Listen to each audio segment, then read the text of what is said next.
Hello, and welcome to FFRF's Ask an Atheist. I'm Patrick Elliott, the legal director at the Freedom from Religion Foundation. This week, does God belong in public school after-school programs?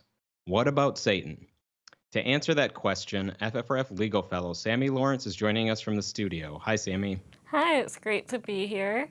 And today we're also talking about a settlement we reached on behalf of the Satanic Temple last month.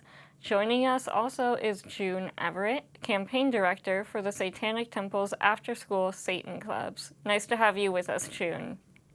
Thank you so much for having me on today.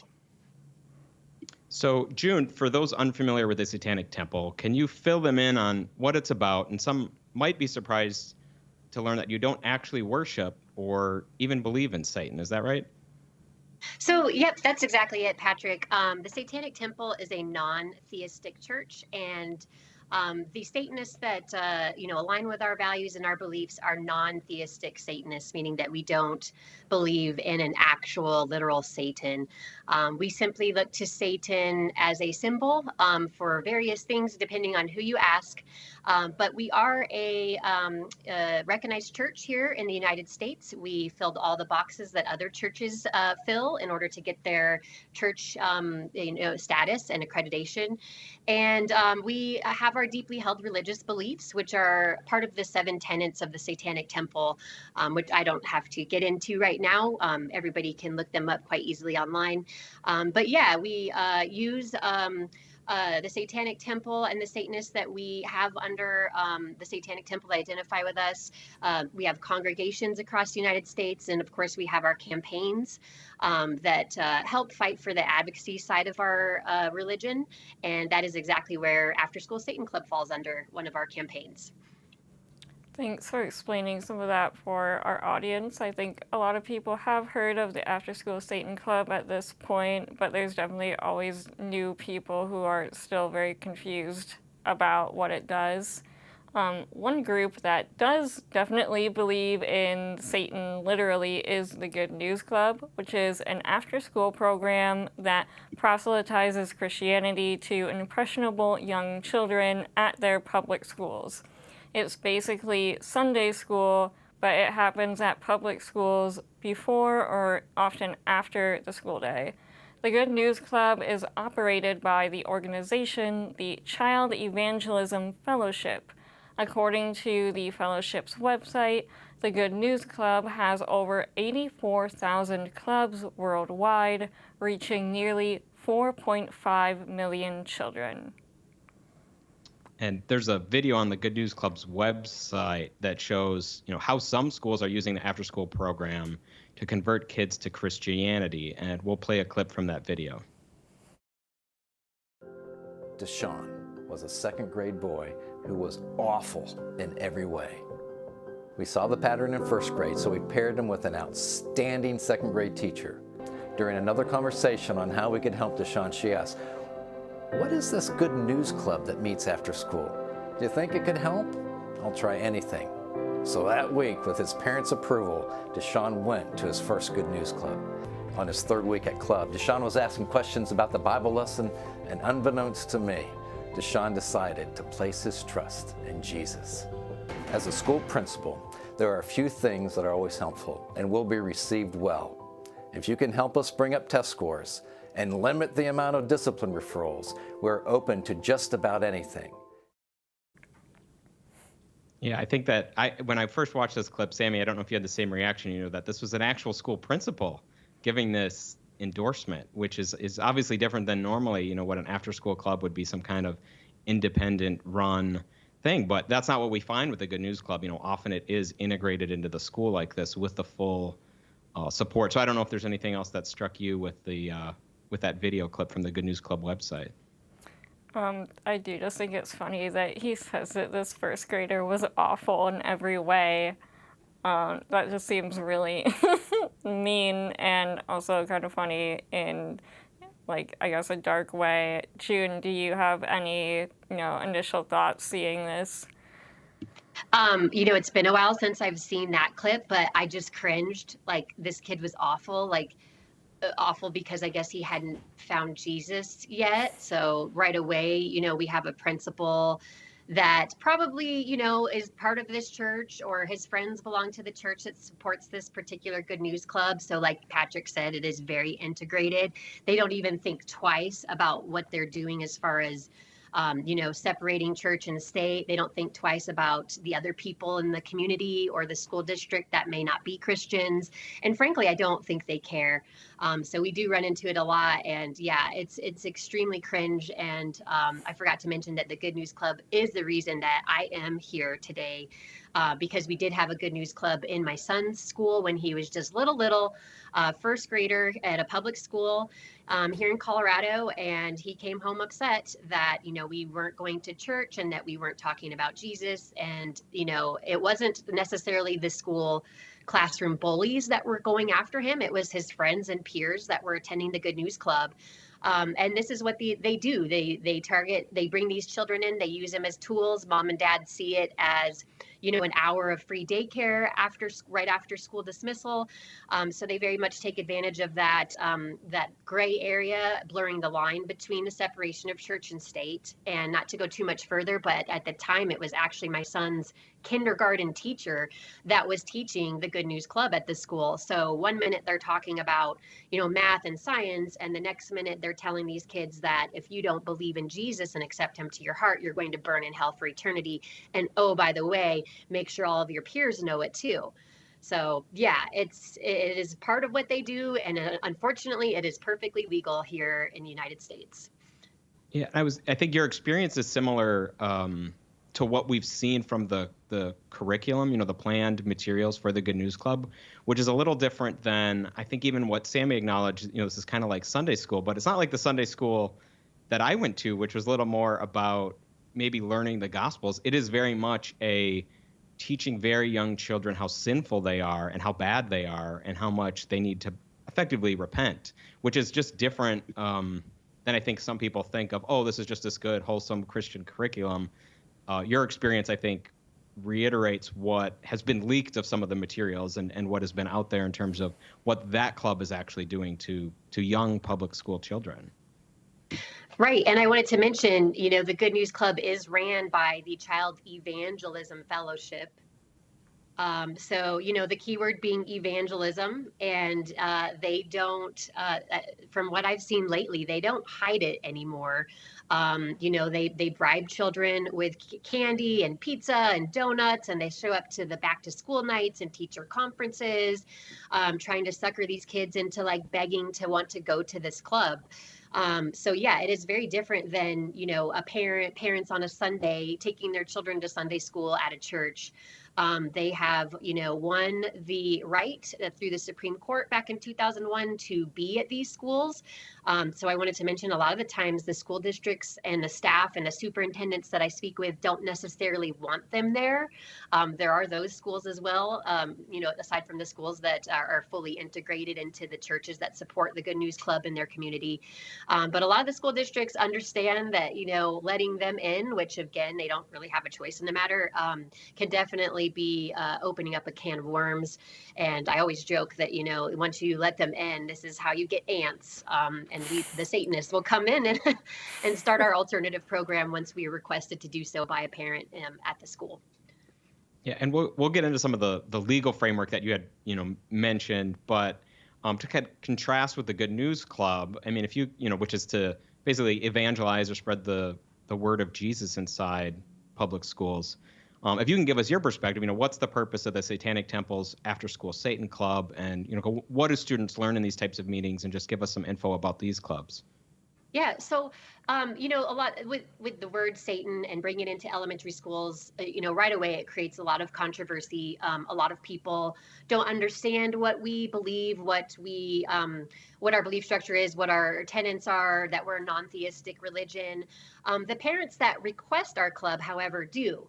And we are there for those parents. A huge part of our community has been, abused in some way, emotionally, physically, and some mentally abused by the church. And when they see the Good News Club flyers starting to come home, or they, like myself, have a child that comes home and is now upset and disturbed that they're not going to church, they reach out to us because they want to have an alternative program to send their children to.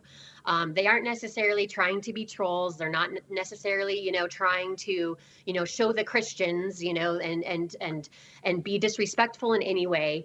But they do want to be able to have their kids go to an after-school club as well, but without the threats of eternal damnation.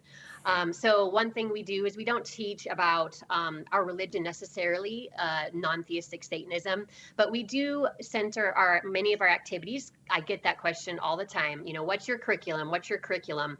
Our curriculum is basically based around the 7 tenets, which turns out to be a lot of things having to do with taking care of our planet, taking care of each other, taking care of the community.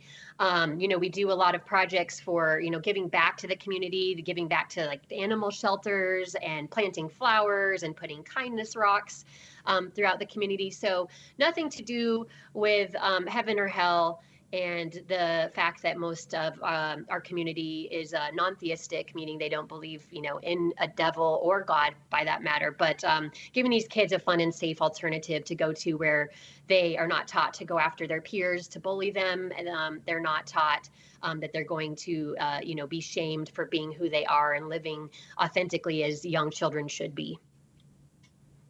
Yeah, and it's just quite a contrast with the Good News Club, and obviously you're making a point with the name of the club and the organization that's sponsoring it, but it's almost the most nicest type of content in terms of the activities that we've obviously seen, because we've been involved in some of the legal issues that come up in these cases, and we can certainly address some of those. But I'm curious, in terms of your active clubs right now for After School Satan or for this upcoming school year, do you have an idea about how many you may be operating?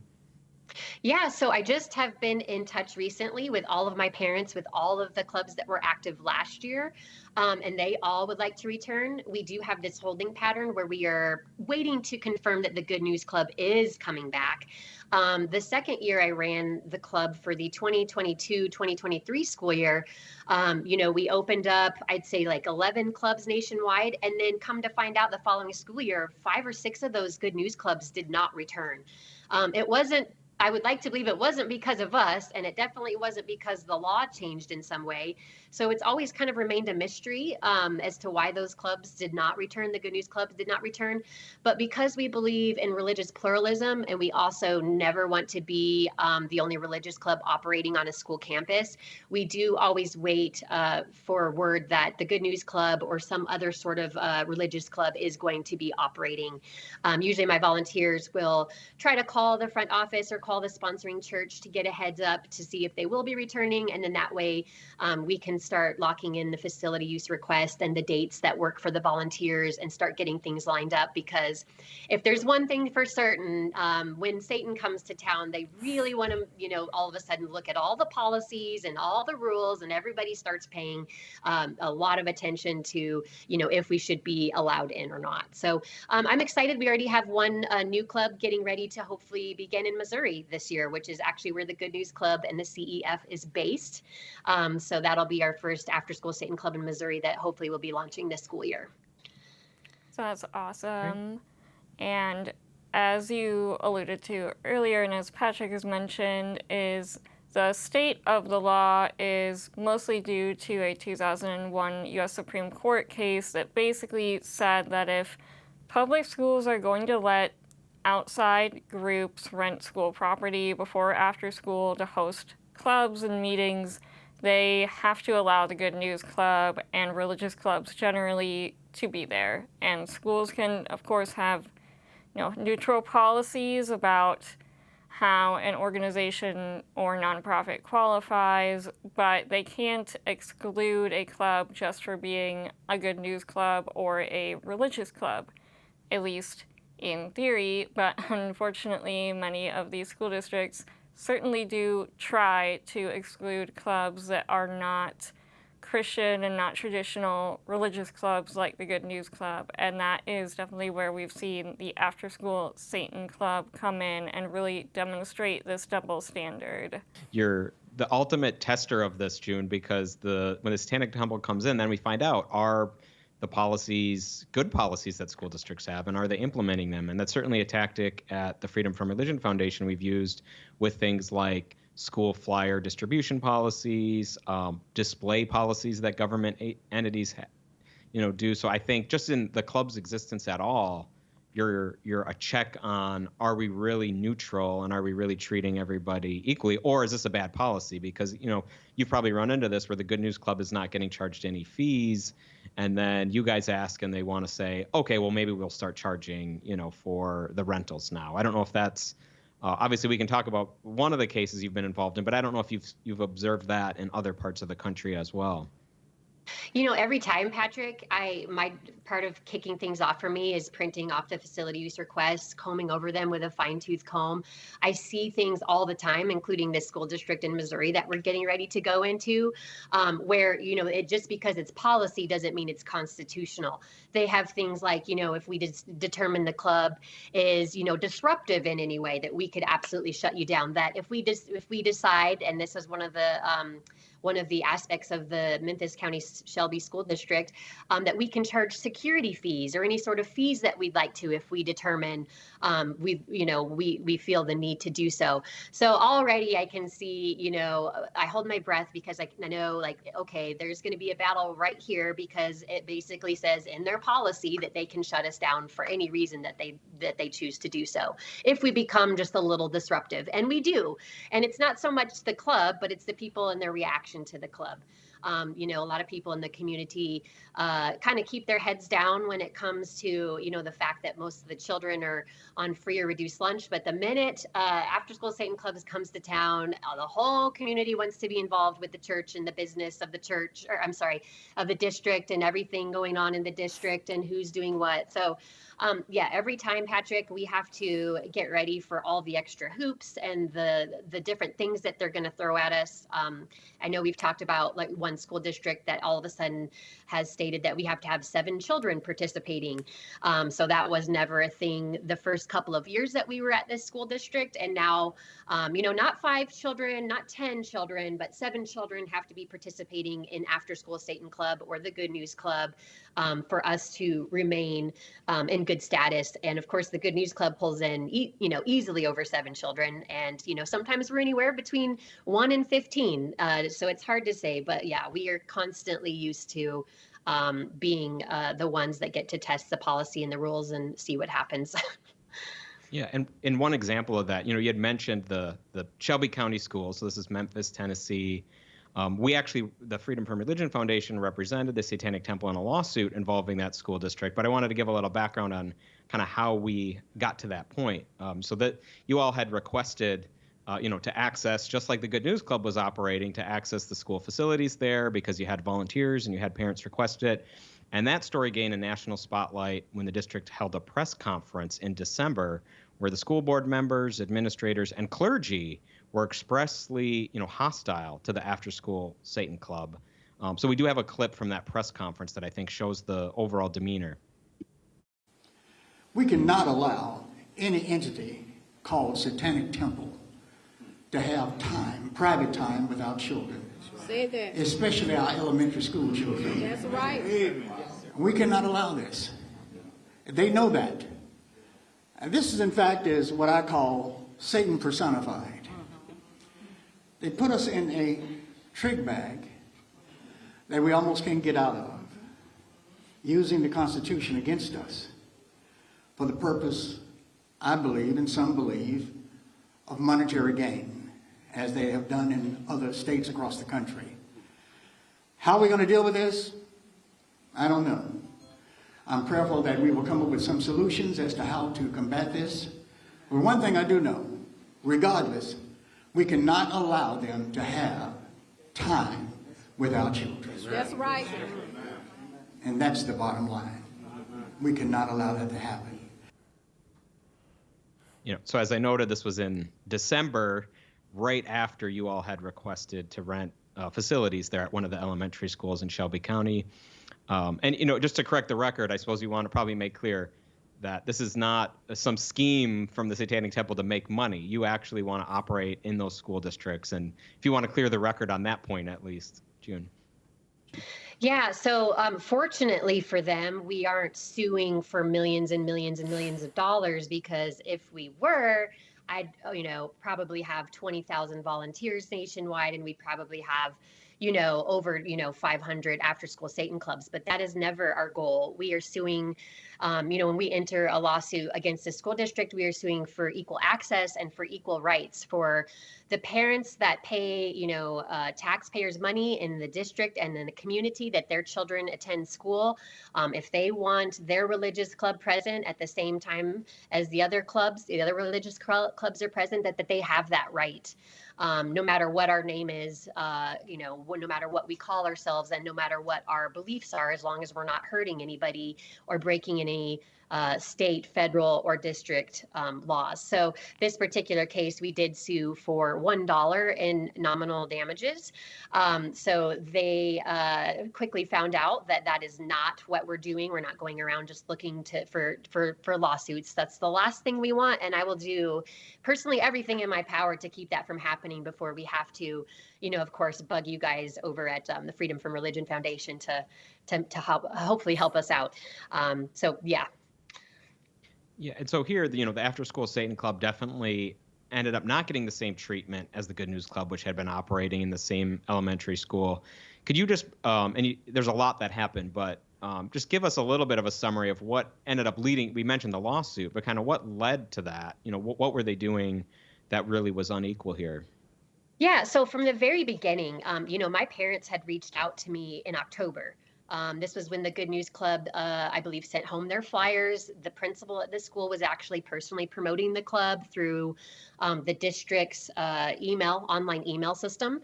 And they reached out, and we went ahead and got, the volunteers we needed. We got the paperwork lined up, and we started pinging the school district in early November with a hopeful launch date that I believe was right around December 13th or 14th.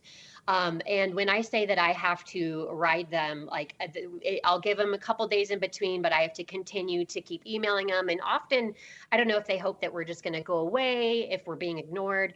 But I have to start copying in, higher ups, possibly our legal counsel, that I have to start copying in so that they know that we're serious and that we are not going to back down until, our club is launched. So, having said all that, it was finally beginning of January, where we had really had to put the pressure on them to finally approve us. And even at the last minute, a couple days before we were supposed to launch in January, I remember the principal emailing me and saying, "Oh, so sorry. Turns out, the library's not the library's not available that day. You're going to have to, come back at 6 p.m. in the evening," which of course is, again, not equal to what the Good News Club is doing, which is, grabbing children when it's very convenient for parents right after school. So that kind of started things off. And then as you guys watched the press release, my jaw was on the ground. I always think I've seen it all. And then they, of course, called all the local news stations in for that press release that they held. And I remember speaking to you guys that, that they haven't necessarily done anything blatantly unconstitutional at this point, but that we're going to keep a close eye on them. And of course, that is when it all started. Everything from them all of a sudden, not allowing us into our meeting space, charging us excess fees, ignoring our emails, ignoring our questions. I have a lot of questions about logistics, what time do we need to show up? Where are the kids going to be? How do we get the permission slips out?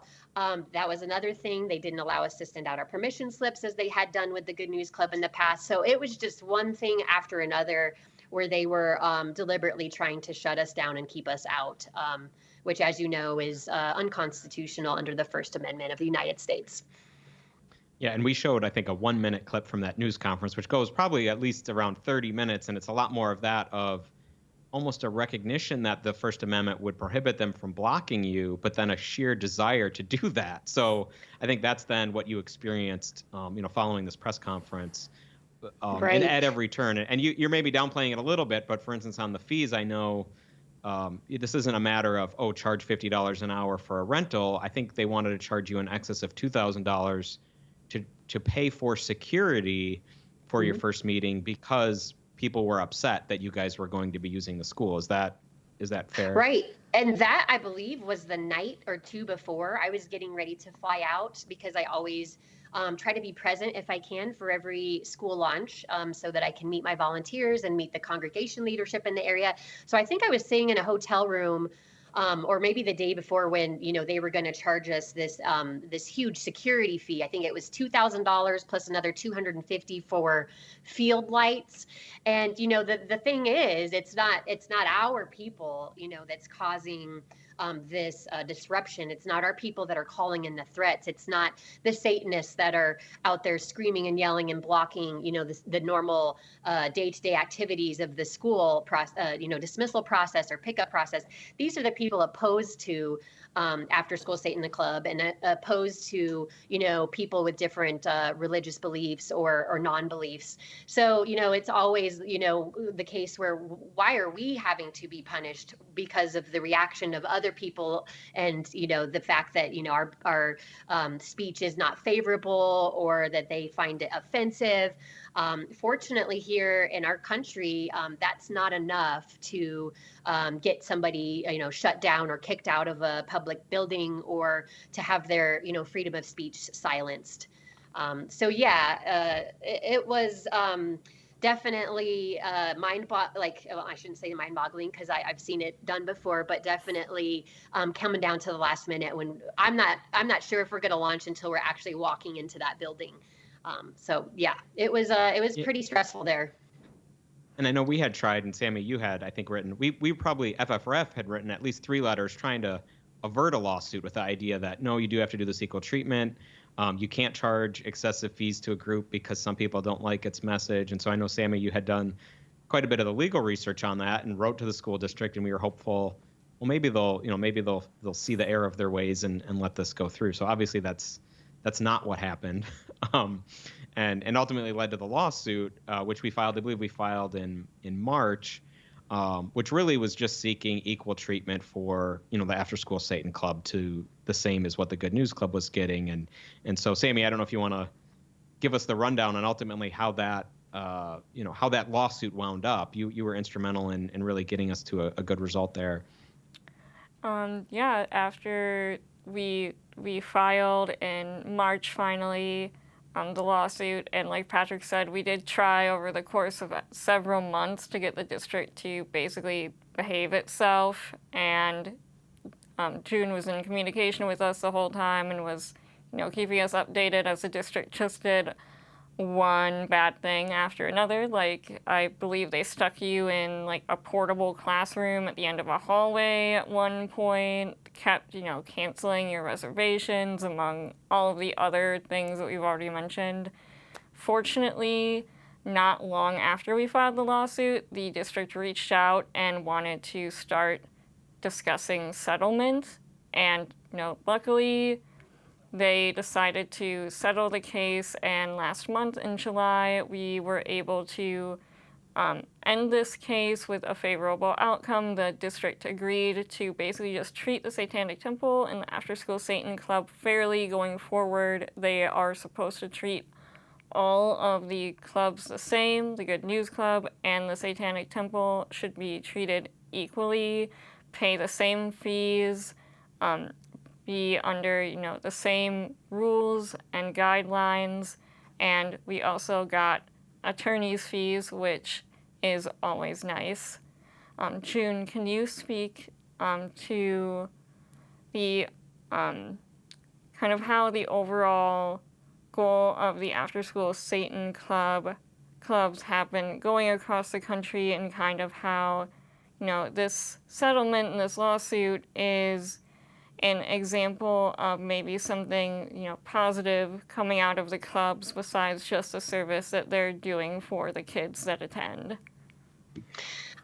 Yeah, Sammy, and I wanted to say again how appreciative we are for you guys working with us and sending the letters that were just amazing. I was absolutely baffled that they couldn't see how clearly the law had been written in the past, and that they still continue to move forward with, discriminating against our volunteers and our families. So again, thank you guys to FFRF for really helping out there. As we get more and more clubs going, and as we continue to have more and more issues, 3 years ago, I thought that things would become easier for After School Satan Club and for Satanists across the country that wanted to bring our club to their community, so that their children have a place where they feel, included and safe.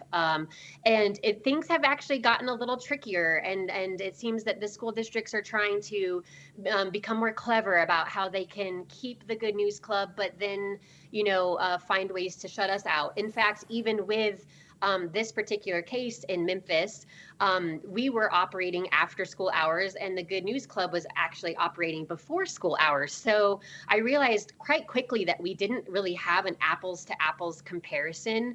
When they tried to push us to 6 p.m., I misspoke earlier, but these guys were running in the morning from 8 to 9 a.m. before school started.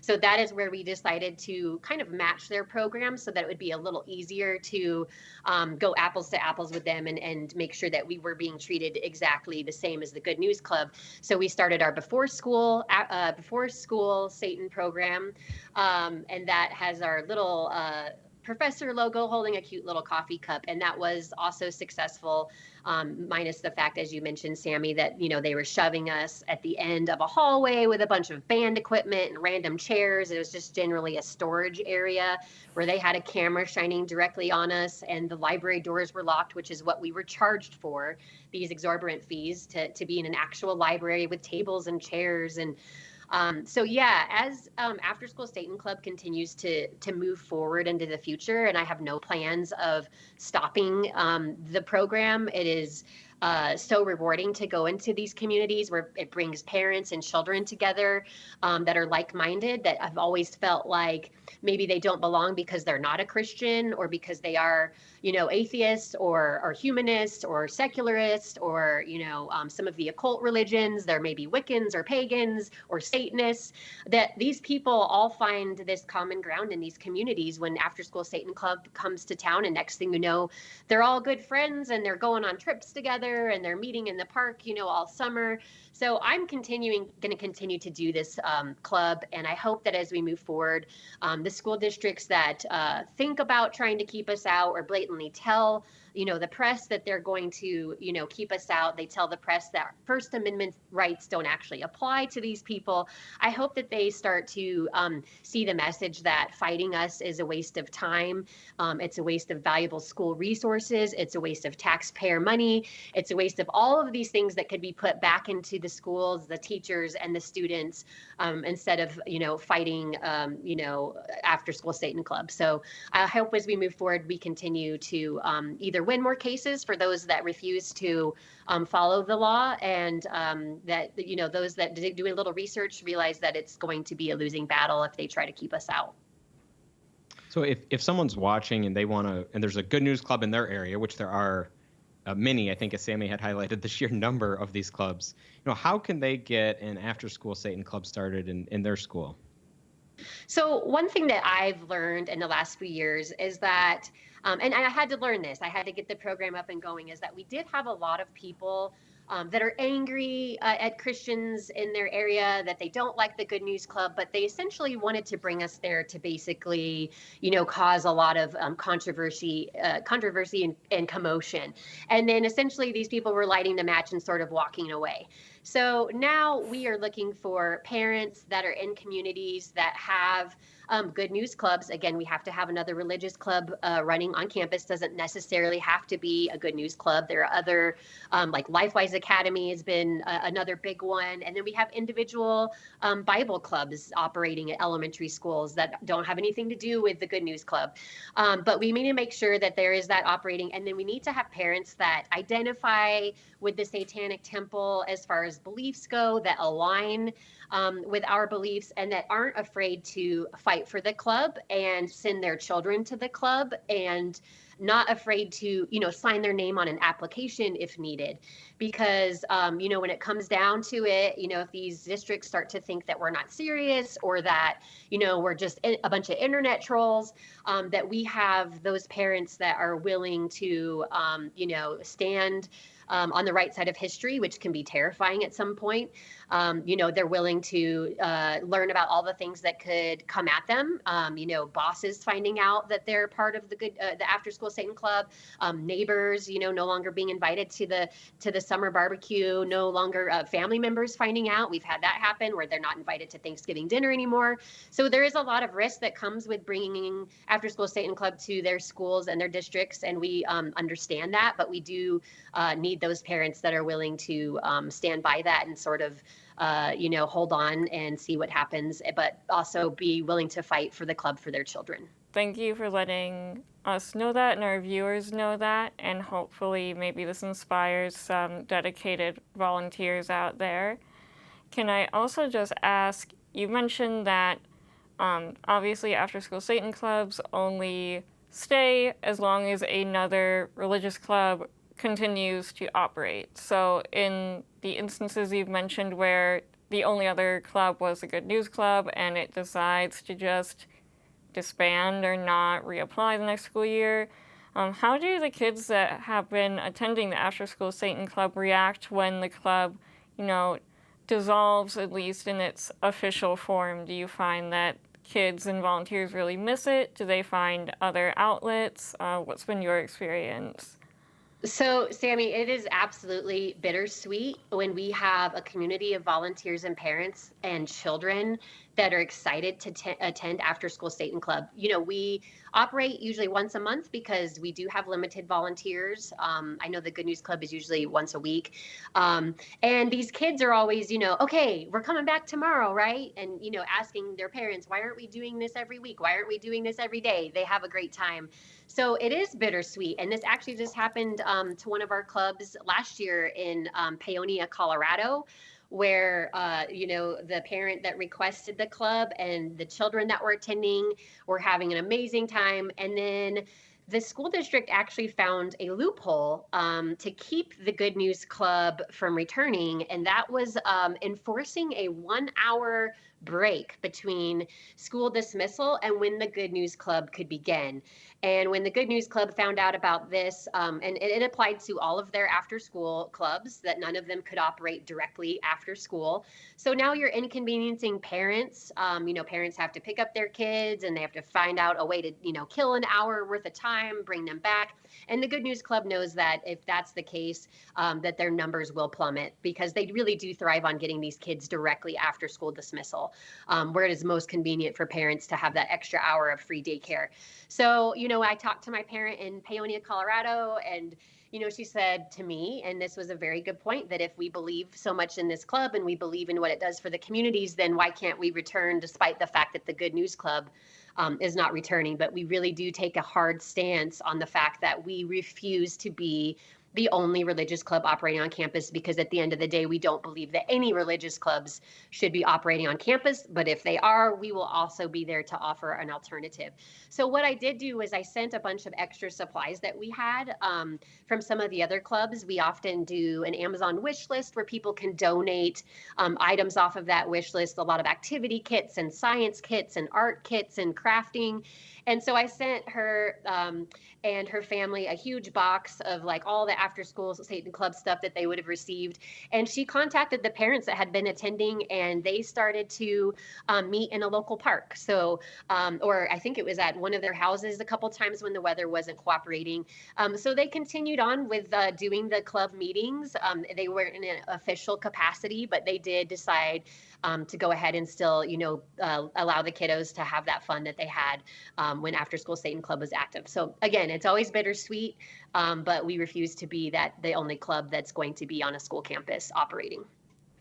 Yeah, it's awesome that they were able to still continue in an unofficial capacity like that, and of course FRF also really agrees that ideally religious clubs should not be on public school premises like the Good News Club is, but if school districts are going to insist on having them, then absolutely the Satanic Temple and all other, minority or alternative religious clubs should be welcome there. Which also gets to my next question, which is, you mentioned that it has actually gotten a little bit harder to launch these clubs, that you've been receiving more pushback. Do you ever see a reality in which, traditional religious after-school programs will just be able to coexist peacefully with the Satanic Temple in these same spaces or other minority religious groups? Do you think we're going to have true religious plurality at any point in America? That's a good question, Sammy, that I often think about when it comes to after school Satan Club and the Satanic Temple. Unfortunately, the media loves controversy and loves disruption. So as long as we continue to call ourselves After School Satan Club, which we have never had any plan to change the name, we get suggested that all of the time. We are Satanists that run this club. We are proud Satanists that run this club. And our goal is never huge amounts of numbers. We are there for the people that know who we are, that understand who we are, that believe in what we're doing. So our goal is has never been to appeal to the masses. So having said that, as long as the media is involved and they continue to blow this up, I do long for the day where we can launch a club and there is no protesters, there's no police involved, there's no media attention.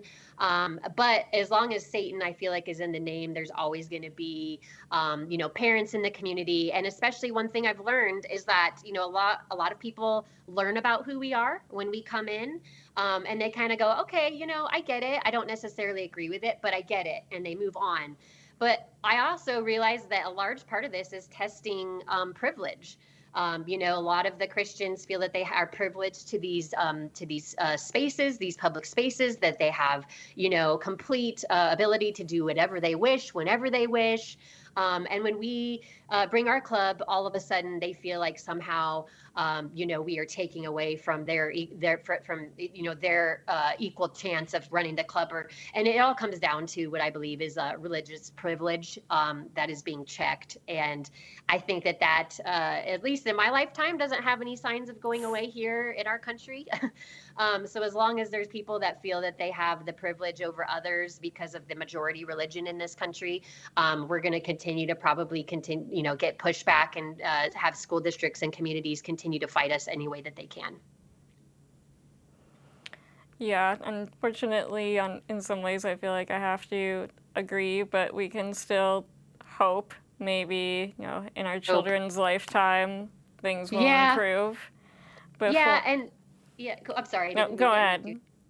I was just going to say, we do have a lot of people that are Christians that will show up and support us. We've seen them speak at school board meetings that say, listen, we've even had the Good News Club volunteers show up and support us because, their take is, if you shut them down, then we're going to get shut down, and just let them come in and do their thing. And if they don't have children attending or the volunteers lose interest, they'll go away, organically. So, there is some hope there. Maybe not in the next year or two, but hopefully in the long-term future, that as we continue to raise our children to be more inclusive and more accepting of other people's viewpoints and religious beliefs or non-beliefs that don't agree with yours, that we can, somehow sing Kumbaya and hold hands and realize that this is part of what makes our country so great. 100%. And before we go, I just want to throw it back to Patrick if he has any last-minute questions or comments. No, I just thank you. Thank you for the work you're doing. I think it's great that we have at least one organization out there kind of being a check on what the Good News Club has been doing for several decades. And now there's at least somebody out there doing this as a check. So thank you so much. Well, thank you guys. You guys have been such a great support. And so, we appreciate your availability and being able to coach us through some of these things when the districts throw stuff at us, like press releases and new policy changes that all of a sudden have popped out of nowhere. So we appreciate Freedom from Religion Foundation, and we are honored to work with you guys. Thank you. It's been really great working with you guys too so far, definitely. Thank you, June, for coming on the show. And can you tell us a little bit about where we can find more out about the work that you're doing with the Satanic Temple? Where can we check you out online? Sure. So our main website is thesatanictemple.com, and under our website you can look at our ongoing campaigns. Not only do we have After School Satan Club, but we have campaigns that are fighting against corporal punishment in schools, which is actually still a thing today here in the United States. We have our reproductive rights campaign that are fighting for abortion rights for our members. We have our Gray Faction campaign. We have 2 or 3 that I'm drawing a blank on right now. So if they go to the website, they can find more about After School Satan Club. You can also reach out to us on the Contact Us button on the website. And we have people that are monitoring those emails and inboxes all the time so that they get filtered to the right people. And I'm one of those checking email even on vacation. So I promise to get back to anybody who has any questions or is interested in possibly bringing After School Satan Club, or just wants to, send their thoughts or chat about something that maybe wasn't talked about today. I'm happy to entertain that.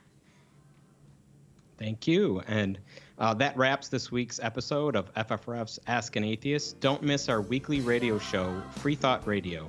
This week, FFRF Communication Director Ahmet Paul will be hosting 2 guests, Barry Cosman, the founding director of the Institute for the Study of Secularism in Society and Culture at Trinity College, and Indian human rights activist Shabnam Hashmi. You can find Free Thought Radio at ffrf.org/radio or wherever you get your podcasts. And don't forget to check out the latest episode of We Dissent, the only podcast hosted exclusively by women constitutional lawyers discussing state-church separation. Listen and subscribe to We Dissent wherever you get your podcasts, or check us out online at we-dissent.org. We also have a lot of fun and irreverent merch available on our online store. There's t-shirts, bumper stickers, pins, coffee mugs, books, and so much more. You can check all that out by visiting ffrf.org/shop. Finally, if you want more information about the Freedom from Religion Foundation, check out our website at ffrf.org. If you're a member already, thank you. And if not, please join us. See you next week on FFRF's Ask an Atheist.